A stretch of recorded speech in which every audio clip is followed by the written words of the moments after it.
Olá, vamos falar sobre o mito da caverna de Platão e algumas reflexões relacionadas à psicologia. Eu sou Gilberto Godoy, psicólogo e professor de psicologia. Quero agradecer muito por você estar aqui no canal e pedir para você considerar aí, se inscrever e curtir se você gostar. A percepção que a gente tem da realidade que a gente vive tem uma relação direta com as experiências que tivemos na nossa história de vida. Descobrir como os acontecimentos deixaram marcas na nossa vida emocional é uma das chaves para o que a gente chama de autoconhecimento.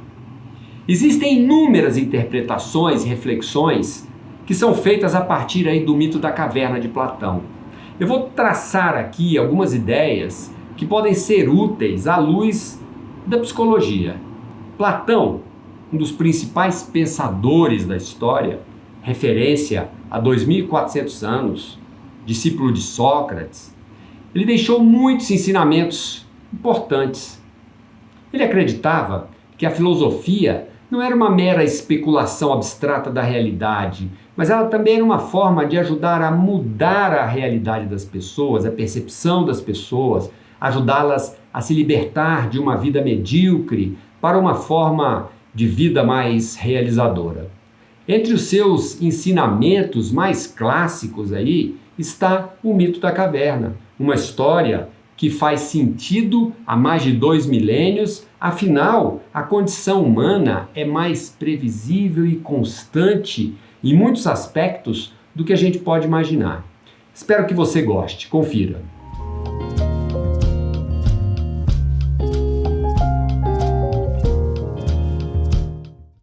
O mito da caverna é o 7º capítulo do livro A República, considerado o diálogo mais importante aí de Platão e quem sabe até de toda a filosofia clássica. Nele é descrita uma realidade onde algumas pessoas vivem desde a infância numa caverna, amarrados assim de costas para a entrada, onde elas veem as coisas por meio de sombras, né, que são projetadas numa parede para onde elas ficam de frente, para onde elas sempre estão olhando. Elas não podem sequer olhar para trás. Elas nunca saíram de lá ou viram a luz do sol. Tudo o que elas veem são sombras de homens, de animais, de plantas, objetos, enfim, reflexos, né, de uma fogueira que ficava lá atrás, que são projetados nessa parede à frente delas. As naturais associações, né, que vão sendo feitas por essas pessoas entre as sombras e as vozes, por exemplo, fazem elas perceberem que a vida real era aquilo ali que elas viam.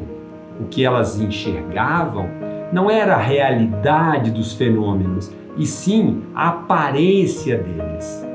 Daqui nasce uma ideia que pode nos ser muito útil e que eu vou falar já já.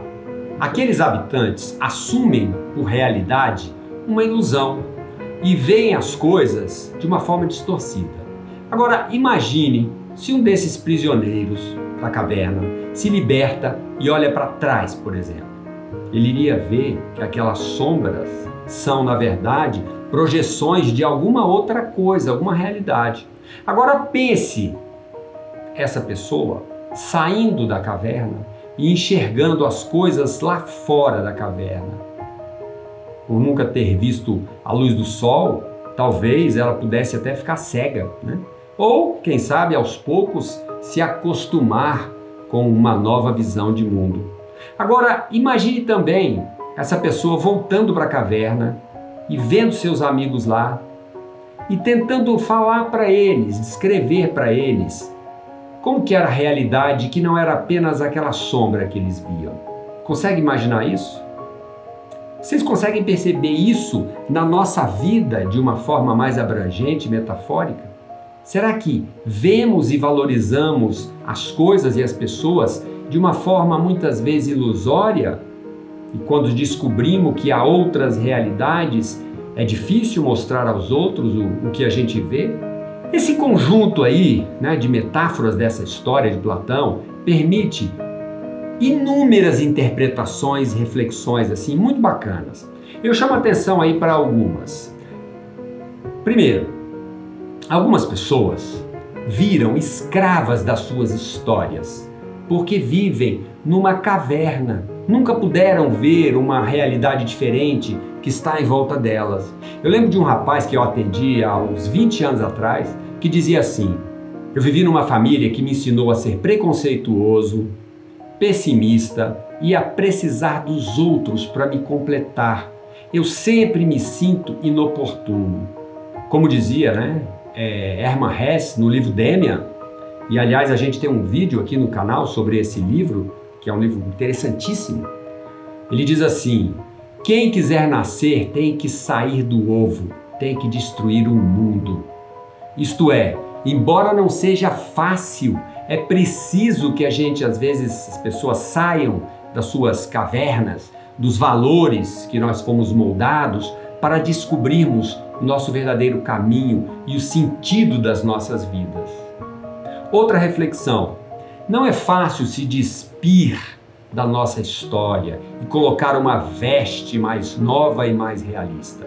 Porque quase nunca as pessoas encontram situações que lhes ajudem a sair das suas cavernas e ressignificar conceitos, Eu lembro sempre que uma boa terapia pode ajudar nisso, e geralmente ajuda, uma terapia que produz autoconhecimento. Obviamente, desde que a pessoa encontre, alguém capacitado a mostrar o caminho, a porta da caverna, ou pelo menos que ajude essa pessoa a olhar para trás, olhar em redor e ver que há outras possibilidades, Mais uma reflexão: às vezes as amarras da nossa caverna, que são a nossa cultura familiar, casamento, enfim, são tão fortes que lutar contra elas torna-se uma guerra sangrenta e dolorosa. Pessoas com depressão, por exemplo, que já buscaram saída, já buscaram a saída de vida, ou seja, a saída da caverna, muitas vezes, mas nunca encontraram e às vezes até desistem. Eu lembro de uma cliente também que dizia assim: é mais fácil eu continuar casada, sofrendo, escrava dessa condição e dessa relação, do que enfrentar uma separação, diminuir minha qualidade de vida material, dos meus filhos sofrerem. Ou seja, tem gente que tem muita dificuldade de sair das suas cavernas. E um outro aspecto ainda aí é que o novo é sempre assustador, pois ele exige de nós uma adaptação para a qual a gente nem sempre está pronto. Imagine aquele prisioneiro aí que saiu da caverna olhando de uma vez para o sol e para o movimento lá fora. Pode ser que ele tivesse um trauma tão grande aí, de modo que ele quisesse até voltar para a caverna e se aprisionar novamente, Alguém que foi criado na vida toda sob a égide de alguns conceitos, quando começa a enxergar uma nova visão de mundo, pode se tornar até um negacionista no aspecto mais amplo da palavra. Eu lembro bem que quando eu comecei a fazer psicologia, teve um impacto muito grande sobre a minha visão de homem e a minha visão de mundo. Mas, de toda forma, é fato que quem vê à luz novos conhecimentos e novas possibilidades nunca mais retorna ao lugar inicial de limitação que vivia antes. Eu lembro do escritor moçambicano, que eu gosto muito, Mia Couto, que diz assim: quem parte de um lugar tão pequeno, mesmo que volte, nunca mais retorna. Autoconhecimento é um processo tão libertador que, uma vez iniciado, nunca mais tem fim. E quem se beneficiou tem um certo compromisso em levar outras pessoas a descobrirem caminho semelhante. É preciso dizer, por fim, que um estudo mais profundo das questões relacionadas aí à percepção da realidade mostraria, que todos nós, de alguma forma, vivemos nas nossas cavernas, Na antiguidade, um pensador lá, um filósofo chamado Pirro de Elis, que é considerado o pai do ceticismo, ele dizia que é impossível termos conhecimento pleno de qualquer coisa, pois as possibilidades de conhecer transcendem a nossa capacidade de compreensão e dos nossos sentidos. Eu lembro também aí, do alemão Edmund Husserl, com a sua fenomenologia, que ele mostrou no século XX, né? A ideia de que os fenômenos devem ser conhecidos por si mesmos, ou que mais importante do que as coisas é a forma como a gente as percebe, né? Mas esse é um conteúdo para um outro possível vídeo.